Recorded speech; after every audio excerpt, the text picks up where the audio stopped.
to the official podcast of the Intentism movement. The name is a response to the debate around author intent, and I think this debate is the most important debate of our times. Does it matter what the author intends when he writes, he paints, he discusses things in text?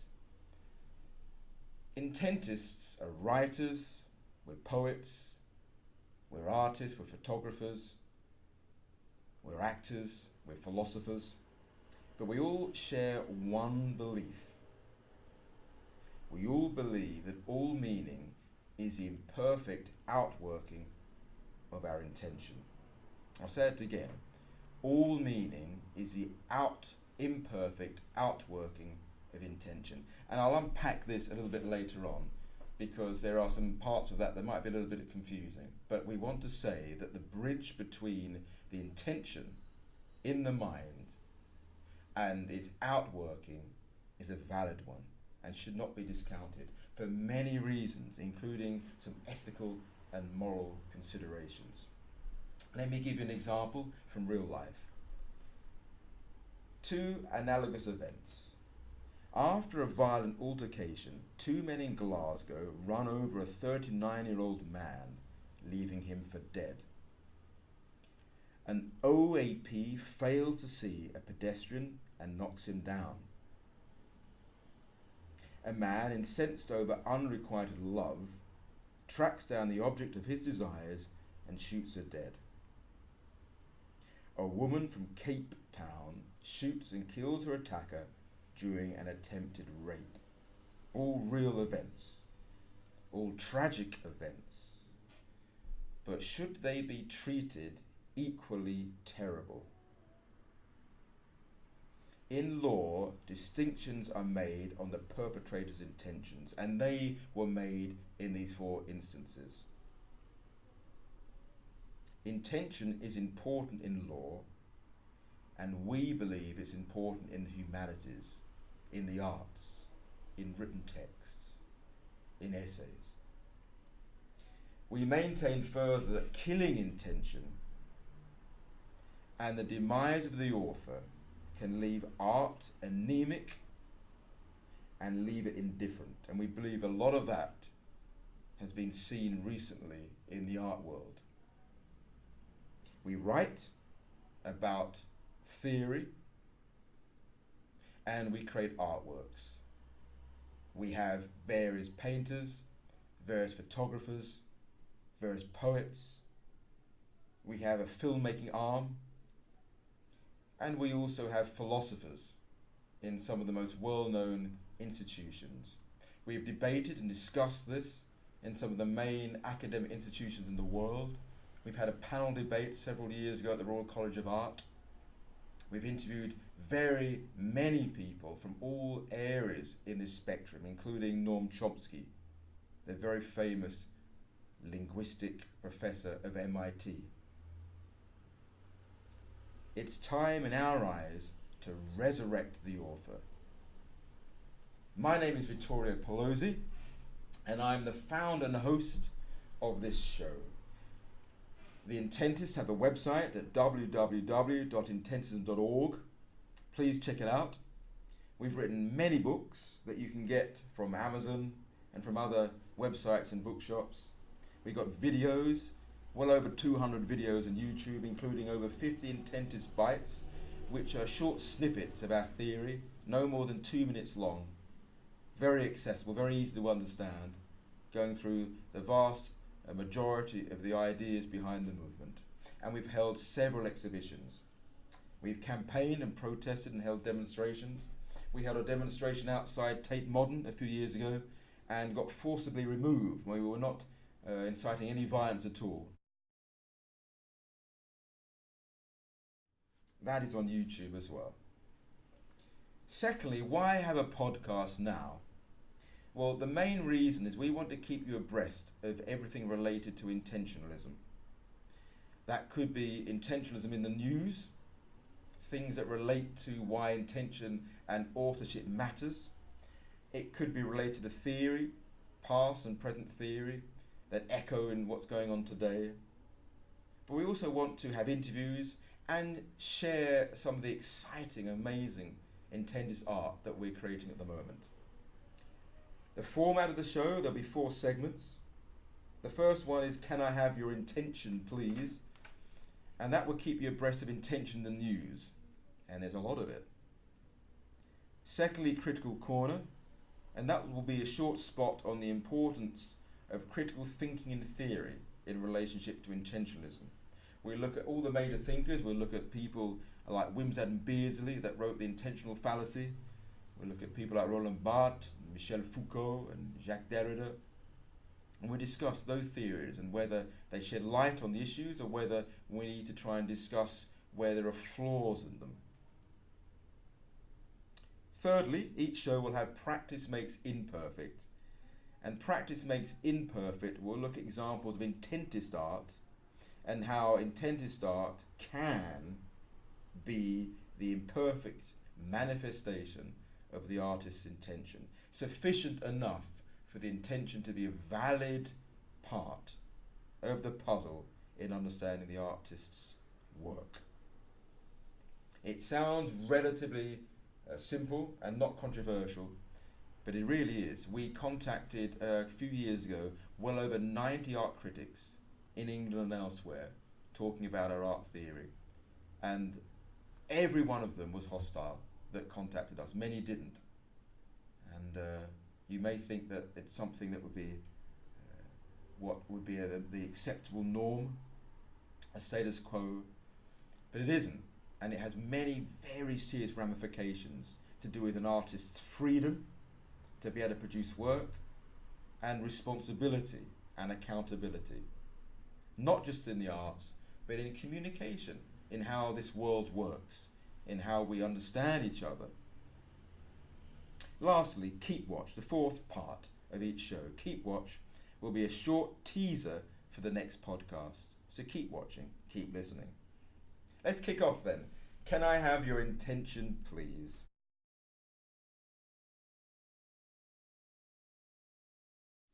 In a recent edition of New Scientist magazine, there was an article called The Earliest Storytellers' Cave Paintings in Indonesia.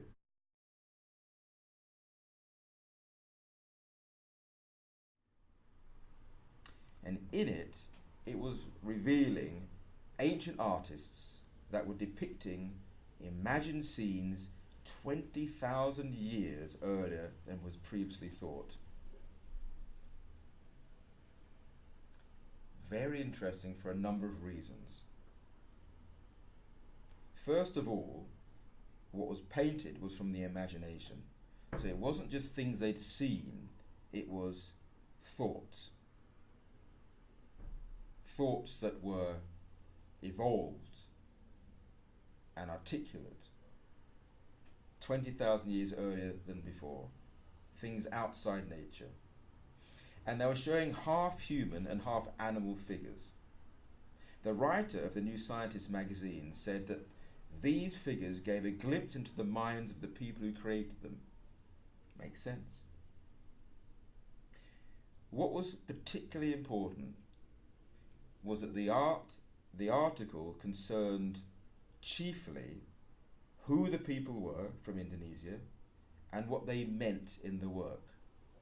Who the people were and what they meant. The authorship of the work and the intention behind it. You see, we all want to know what the intentions are in ancient artwork. We want to know why that's there, who put it there, what were the people like that did that, so we understand that particular culture. It helps us to understand the people and the environment they grew up in. But in recent artwork, Roland Barthes kick-started it by writing a book in 1967 called The Death of the Author. Michel Foucault then wrote What is an auteur? What is an author? The author had died.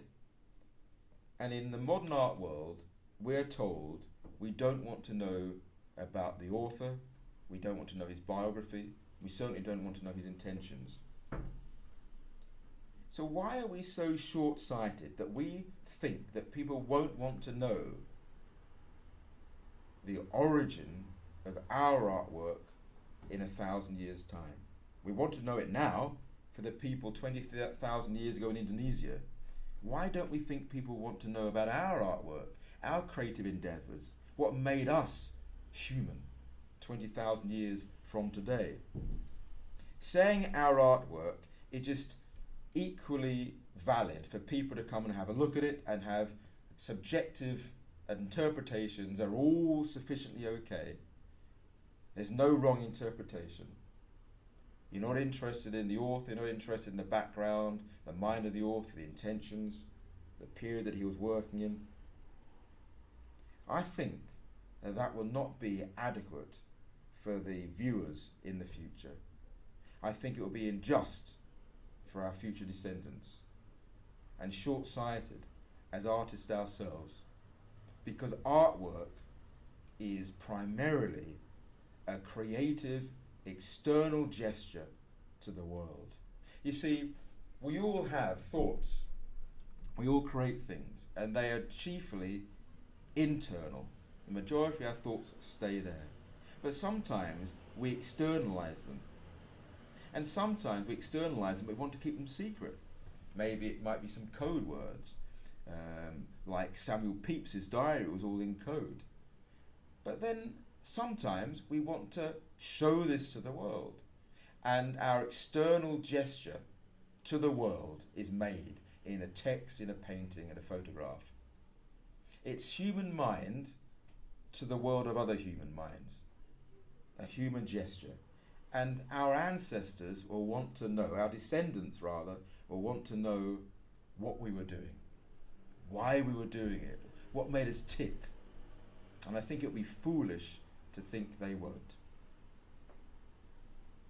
Let's move on to Critical Corner. Critical Corner will look at a little bit more theory and how this affects how we understand artwork perhaps today.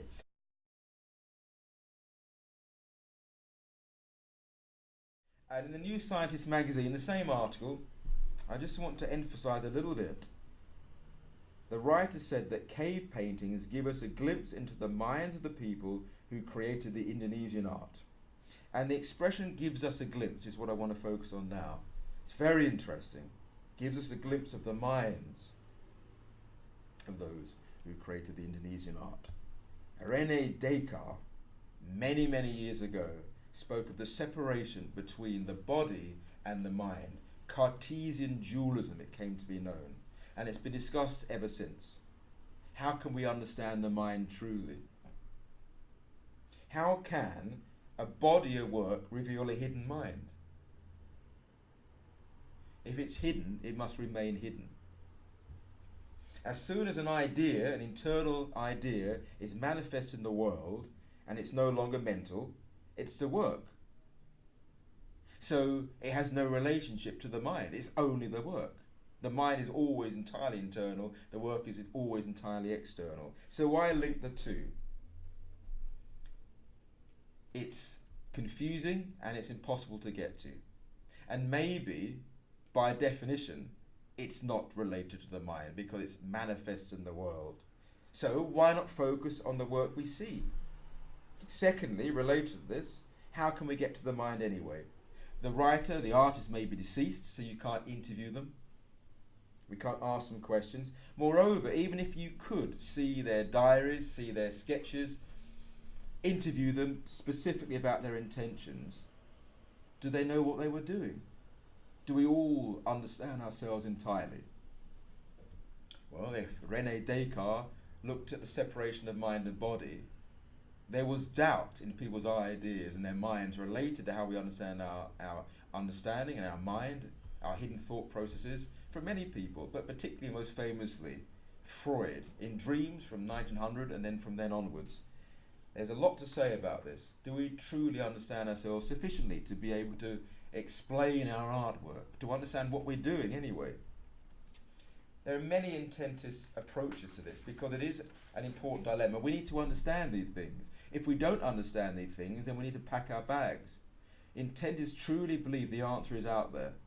We're truly trying to understand whether there's a scientific model or how do we understand what works mean, whether they're essays, shopping lists, poems, paintings. We need to try and wrestle with these theories. One intentist approach is to separate cause and meaning. Roland Barthes rightly said in his seminal work, Death of the Author, that every work has innumerable points of origin. How do you know what your work means? Are you the origin of it? Well, your thoughts may be inspired by your father, your family, your upbringing, your school, time at school, your friends. It might be influenced by the generation you live in. It might be influenced by the culture you belong to. It might be influenced by the books you've read. There are innumerable points of origin, and you won't know the vast majority of those. Not only will you not be able to understand how they all pack together, not only be the sole point of reference, but you won't even know these references. There's too many of them. Innumerable points of reference. Roland Barthes also said in the same work that all writing are textiles of quotations. So anything you see anything you read are just multiple quotations mixed together and then spewed out by the person who pens the work, who paints the painting. We often talk about this, or something similar to this, as intertextuality, that all texts are interconnected because there's nothing that's unique and there's nothing that's set apart. Well, one way of looking at this, because it's an interesting dilemma and it's something that needs to be addressed, is this. We can separate cause and meaning. We can separate cause and meaning. What do I mean by that? Well, the causes might be everything that Roland Barthes mentioned. So, for example, if Hitler, or a particularly well-known person that's done all sorts of deeds that are horrific, if Hitler had an abused upbringing and was physically, sexually, emotionally, mentally abused, they may have impacted his political ambitions.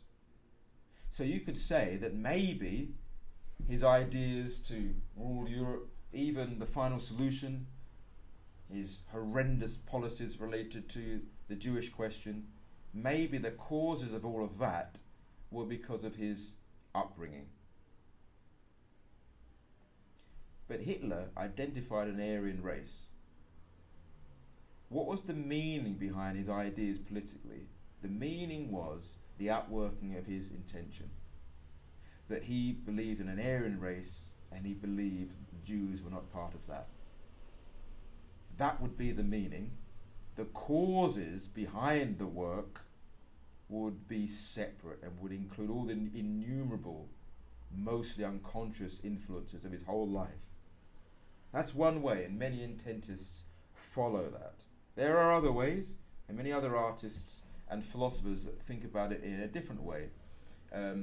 Professor Paisley Livingston, a very famous Canadian philosopher, who wrote a book called Art and Intention. He described intention in a very, very useful way. And he would explain it in a slightly different way, because he would believe that certain intentions fail. Not all intentions succeed. And he'd also say that some intentions are unconscious. So he would probably include some of the causes that we mentioned that are unconscious as part of his definition of intention. And a performance expectation is his definition of intention, and it's a very, very good one. Remember, intentists believe all meaning is the imperfect outworking of intention. What does that mean? Well, it means that you have an intention and you realize that's internal, you outwork it into the world, it becomes a gesture, manifests in the world. Outwork. So intention is not meaning, because it's not in the public domain yet. You create something and you're outworking the intention, that's still not the meaning, but it will be imperfectly realized. It will never be perfectly realized, but the meaning is found there. in not the intention, but the imperfect realization of that in the world. And there will be that bridge that we can trace back, however imperfectly, to intention. Okay, thirdly, let's look at some intentist art, and we'll put up on the screen so you can have a look at the examples of the work we talk about. Well, practice makes imperfect.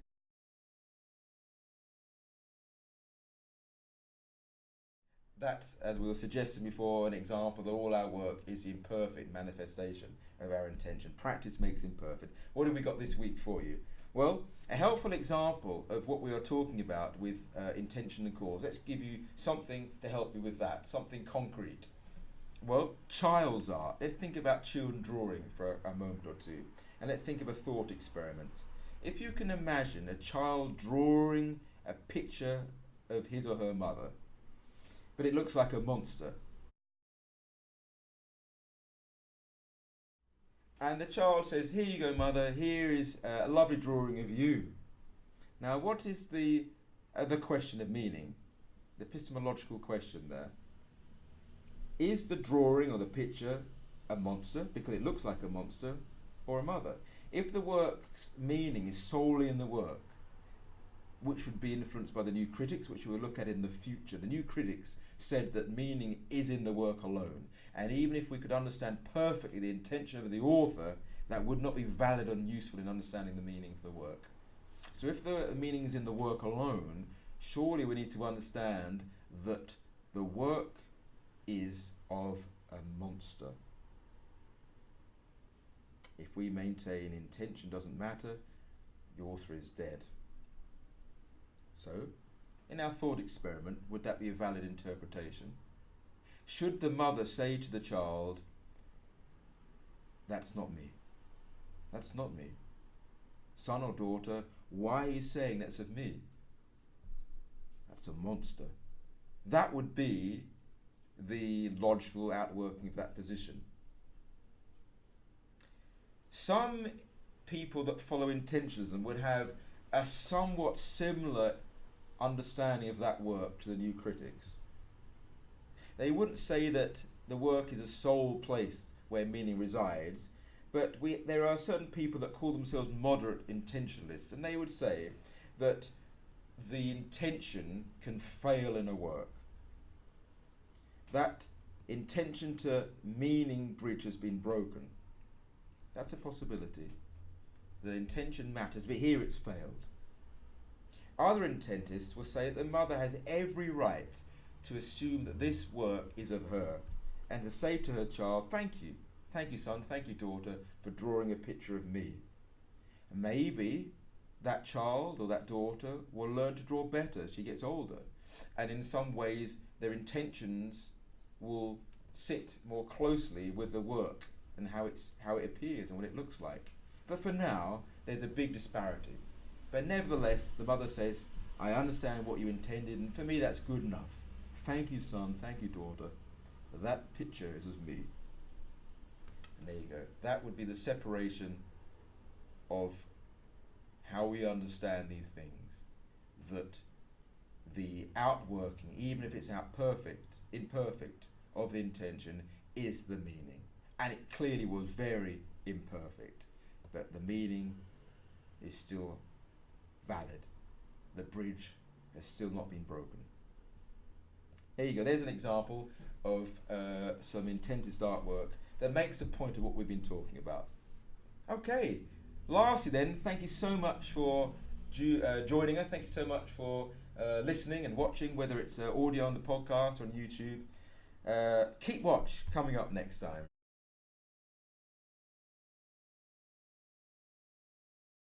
Well, we're going to have a look at an article from Philosophy Now, which is an amazing magazine. It's a UK magazine, if I'm not much mistaken, about philosophy.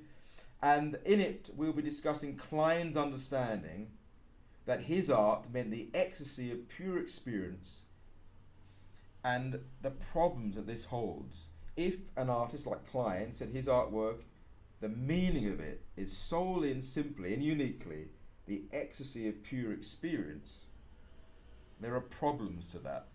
There are semantic problems, epistemological problems, And we can weigh those and look at those through the lens of intentist theory. We'll also look at some other intentist artwork too that I'll be very excited to share with you.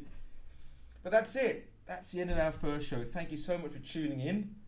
Please subscribe and like these videos. It will mean a lot to us. We'll have interviews with other intentist artists in the near future, with other philosophers, people that disagree with us. Comment below with thoughts and anything you want to see discussed. We have other videos that we mentioned earlier on that include over 50 Intentist Bites, little short, often animated videos describing theory and ideas behind intentism. They're all 2 minutes or less, so they won't take up much time to watch. Please check them out. And please check out our website that has more on our theories, more interviews with various people, videos of our artwork, pictures of our artwork, debates, many things there, many links as well to people that subscribe to our theory and don't. And that is www.intentism.org. Thank you again for watching. See you soon and goodbye.